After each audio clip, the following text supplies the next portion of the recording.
Good morning students. आज हम कक्षा 4 की हिंदी व्याकरण की पुस्तक रचना प्रसून के 18 और 19 चैप्टर पढ़ेंगे। 18 चैप्टर है अनेकार्थी शब्द। अनेकार्थी जैसा कि आप जानते हैं अनेक अर्थ अर्थात एक से अधिक जिसके अर्थ होते हैं, एक से अधिक अलग अलग अर्थ बताने वाले। जैसे कि आपकी पुस्तक में उदाहरण दिए गए हैं, राम ने सीता को हार पहनाया, शिवाजी अंग्रेज़ों से हार गए थे, शीला ने लाल रंग की साड़ी पहनी है, दीना का लाल सोने के खिलौने के लिए मचल गया। तो इन वाक्यों में रंगीन शब्द अलग अलग वाक्य में प्रयुक्त होने पर अलग अलग अर्थ दे रहे हैं। जैसे पहले वाक्य में हार का अर्थ माला है, जबकि दूसरे वाक्य में हार का अर्थ पराजित होना है।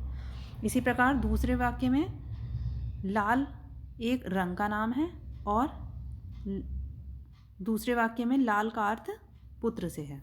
तो ऐसे शब्द जिनके एक से अधिक अर्थ होते हैं अनेकार्थी शब्द कहलाते हैं। कुछ अनेकार्थी शब्द इस प्रकार हैं, जैसे आम के अनेकार्थी शब्द हैं साधारण और एक फल। जैसे मुझे आम बहुत पसंद है या वह एक आम आदमी है। तो इसमें आम शब्द के दो अलग अलग अर्थ आए हैं। उसी तरह उत्तर का जवाब और एक दिशा, कर, हाथ, टैक्स, किरण। उसी तरह काल के अनेकार्थी शब्द है मृत्यु, समय, जड़, मूल, मूर्ख, नाना, अनेक, माता के पिता, पट, कपड़ा, दरवाज़ा और पत्र, पत्ता, चिट्ठी, पर, पंख, परंतु, पूर्व, पहले और एक दिशा, मन, हृदय और 40 किलो, वर्ण, अक्षर और रंग, शाखा, पेड़ की डाल और संस्था आदि की शाखा, सोना, नींद लेना और एक धातु अर्थात स्वर्ण।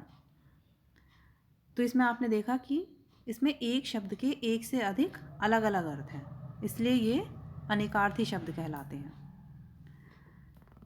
तो जब एक ही शब्द के कई अर्थ निकलते हैं तो ऐसे शब्दों को अनेकार्थी शब्द कहते हैं। ऐसे शब्दों का प्रयोग पद्य साहित्य में अधिक होता है। इनके प्रयोग से काव्य सौंदर्य में वृद्धि होती है। अब इस पाठ से संबंधित प्रश्नों के उत्तर। सबसे पहले मौखिक प्रश्न, अनेकार्थी शब्द किसे कहते हैं? ऐसे शब्द जिनके एक से अधिक अर्थ होते हैं उन्हें अनेकार्थी शब्द कहते हैं। नेक्स्ट, कर शब्द का प्रयोग करते हुए ऐसे दो वाक्य बनाइए जिससे इस शब्द के अलग अलग अर्थ स्पष्ट हो जाएं। तो हमें आयकर अवश्य भरना चाहिए और मंत्री जी ने अपने कर कमलों से पुल का उद्घाटन किया। तो इसमें पहले कर का अर्थ है टैक्स और दूसरे कर का अर्थ है हाथ। नेक्स्ट, वह शब्द लिखिए जिसके दोनों अर्थ दिए गए हैं, जैसे हाथ और टैक्स यानी कि कर, कर के दो अर्थ हैं हाथ और टैक्स। उसी तरह नींद लेना, स्वर्ण, इसके लिए शब्द है सोना, माला, पराजय, इसके लिए शब्द है हार। उसी तरह अनेक और माता के पिता, इसके लिए शब्द है नाना। अक्षर, रंग, वर्ण, उसी तरह पत्र के दो अर्थ हैं पत्ता और चिट्ठी। नेक्स्ट एक्सरसाइज है, निम्नलिखित शब्दों से ऐसे दो दो वाक्य बनाइए जिससे उनके भिन्न भिन्न अर्थ प्रकट हों। तो इसमें पहला शब्द है शाखा, पेड़ की शाखा पर पक्षी बैठे हैं। स्टेट बैंक की कई शाखाएं हैं। तो इसमें पहली शाखा का अर्थ है पेड़ की डाल और दूसरी शाखा का अर्थ है संस्था अर्थात ब्रांच। तो इसी तरह से आप अन्य शब्दों का वाक्य में प्रयोग स्वयं करेंगे जिनके आपको अलग अलग अर्थ बताने हैं। नेक्स्ट, बहुविकल्पीय प्रश्न, सही उत्तर वाले विकल्प पर सही का निशान लगाइए। अनेक अर्थ प्रकट करने वाला शब्द कहलाता है अनेकार्थी।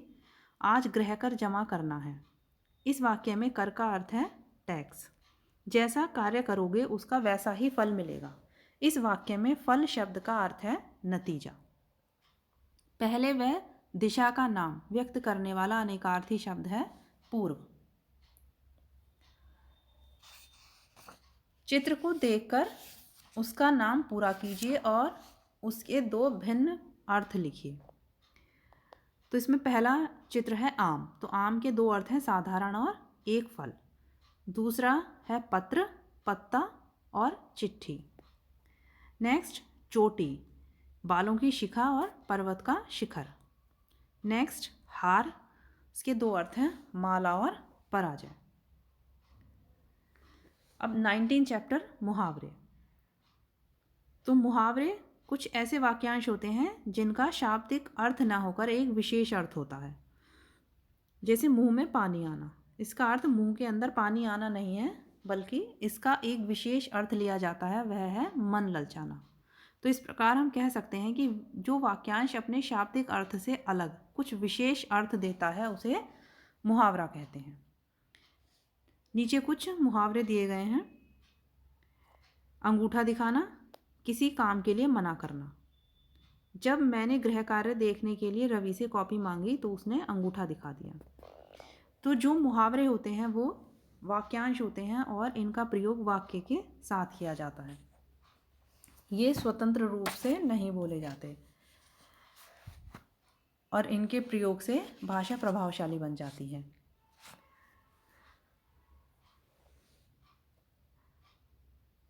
उसी तरह आंखों का तारा होना, बहुत प्यारा होना। आंखें दिखाना, क्रोध करना। आग बबूला होना,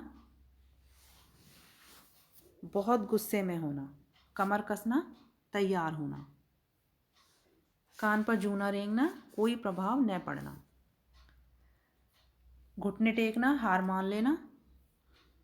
दांत खट्टे करना, बुरी तरह हराना। 9-2-11 होना, भाग जाना।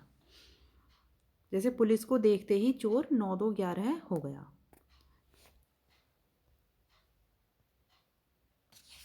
पानी पानी होना, लज्जित होना। मक्खियाँ मारना, खाली बैठना। लाल पीला होना, बहुत गुस्सा होना। हाथ बटाना, मदद करना। बच्चों को अपने घर के कामों में हाथ बटाना चाहिए।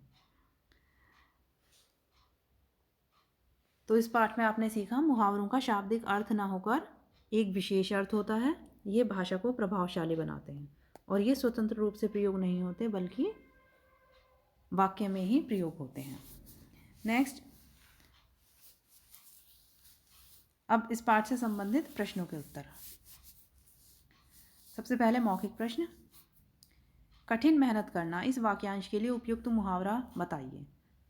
तो इसके लिए मुहावरा है रात दिन एक करना। मक्खियाँ मारना, मुहावरे का क्या अर्थ है? खाली बैठना। 9-2-11 होना, मुहावरे का प्रयोग करते हुए एक वाक्य बनाइए। तो पुलिस को देखते ही चोर 9-2-11 हो गया। नेक्स्ट, निम्नलिखित मुहावरों का अर्थ लिखिए।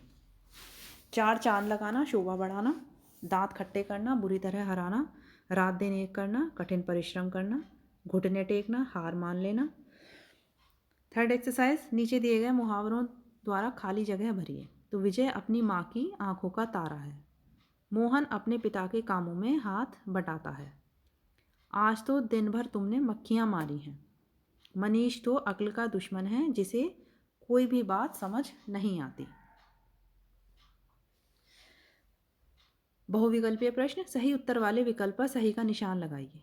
रामू ने चित्र में सुंदर रंग भरकर उसमें 4 चांद लगा दिए। वाक्य में प्रयुक्त मुहावरे का अर्थ है शोभा बढ़ा दी।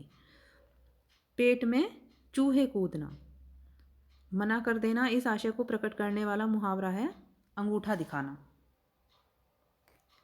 रचनात्मक गतिविधियाँ, नीचे दिए चित्रों से संबंधित मुहावरे लिखिए। तो इसमें पहला है आंखें दिखाना, सेकंड ईद का चांद होना और थर्ड दिन में तारे दिखाई देना।